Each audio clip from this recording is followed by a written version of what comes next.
Hey everybody, it's Ryan. Just wanted to show you a quick mobility drill, something that I've been doing every night that's been very helpful for my squats. I have a really tight hip adductor region that really messes with a lot of my squatting positions that really just sometimes cause me pain and issues. So I got this mobility drill from Kelly Starrett of the Mobility WOD, and he's got some really great ideas. I'm a big K-Star fan, and this is probably the most painful thing I've ever done that he's ever shown. So this is kind of my go-to now. So what I do is, there's a section here in the adductor, which I'll probably have a photo of some anatomy segment so you can see it, but there's a section right here, right next to your business, right here. It's a really stiff section. If you were sitting like into a kind of butterfly position like this, you would be able to feel some really tight muscles. It's normal. It's part of the way the hip functions, right?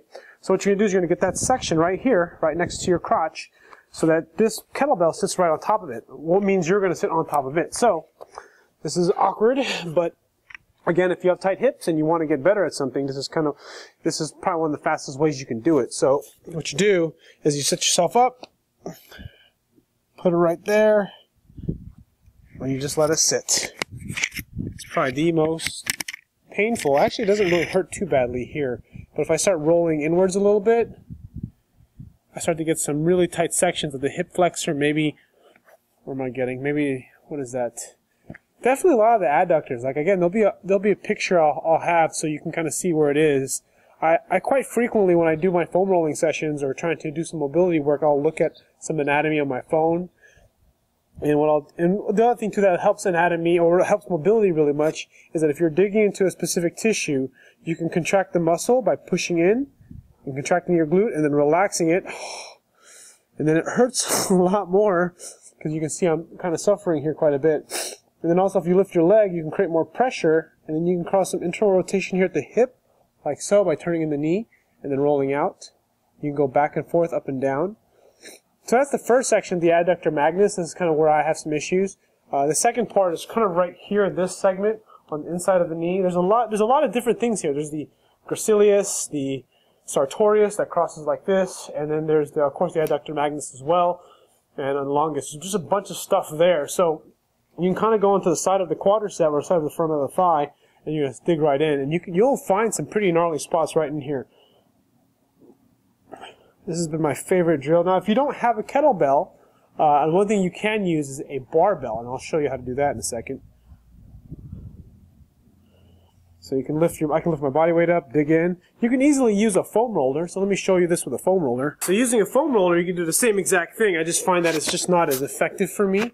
Again, everyone needs a different dose of pain when they're trying to improve themselves, and this is not enough for me. It does do something. I do feel something, and there's some tenderness, but I feel like it doesn't.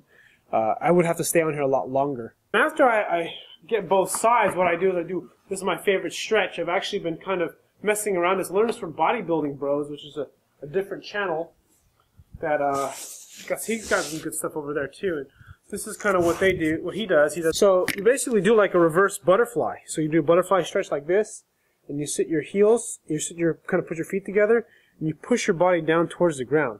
So I'm gonna bring myself down here. I don't know if you can quite see that quite well. I'm going to adjust my camera here in a second. But what I'm doing is I'm just using my body weight to stretch into my hips.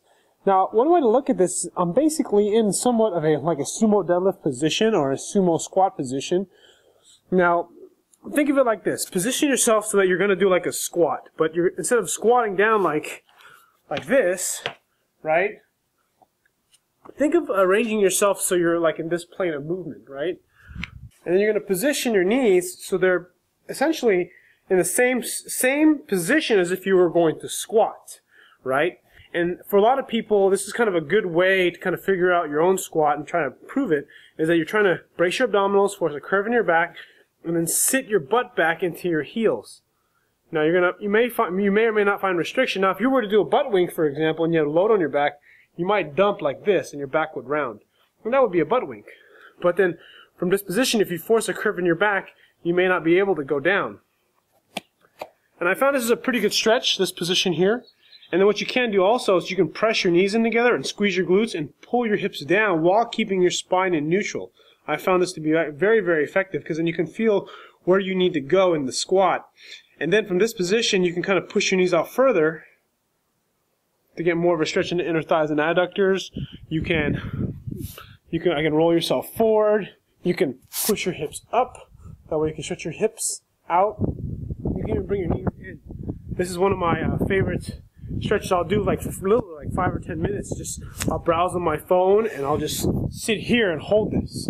And it's been helping quite a bit. And just doing this a little bit with you, I'm able to get into a pretty good squat position. So now I can actually squat down almost ass to grass with some pretty good mobility. I don't have any issues in my hip. Usually I still feel a little bit in this hip because I do have issues on that side, but I can squat ass to grass. So let's take a look at my squat position again. If I squat, so I actually have a neutral spine. I actually don't look too bad here. My feet are turned out a little bit more accessibly than I like, but because I just stretched out my hips, I'm able to kind of sink myself down and get to here. And then one more mobility drill that's, again, very helpful for me that I do on and off is a kind of a self-distraction of the hip, or kind of mobilization of the hip. And what you do is you position yourself so that your knee's on the ground. And I'm using these little soft pads so that you don't have to feel too much pressure on your knee. You can easily do this on a pillow. But what I'm doing is I'm going to push my knee into the ground, driving my femur bone into my socket back here. And then forcing a curve in your back and kind of letting that hip sink in. Now, it's weird because you may or may not feel a stretch because my upper thigh here is perpendicular to the ground. Well, it's perpendicular, so straight up, and it's just basically trying to drive the femur bone straight back. And all I'm doing is I can make little circles like this. I can cross this leg out like that and just kind of stretch and sit in. And what this does, it helps improve the relationship of the ball and socket joint here in the hip. I probably should do it on both sides because this is kind of where I get most effectiveness. Is because then if you cross the leg like I am right here, you can see how this leg is crossed over. This leg right there. I'm sinking in, and what I'm doing is I'm just trying to let that femur bone sink into my hip. And you just got to be patient. You know, hold here for about 2 minutes, maybe a minute. I think this is one of the reasons why I don't like this stretch that much, because I just feel like I have to sit here and you don't really feel too much, but it really is pretty effective. Alright, so that's my mobility drill for today. Leave a comment below if you have any questions. If you have any other ideas that you'd like to share, maybe you can link them below. And if you have any requests, I'd always like to take requests and just get some better ideas to improve my content. Again, thanks for watching, and I'll see you guys on the next video.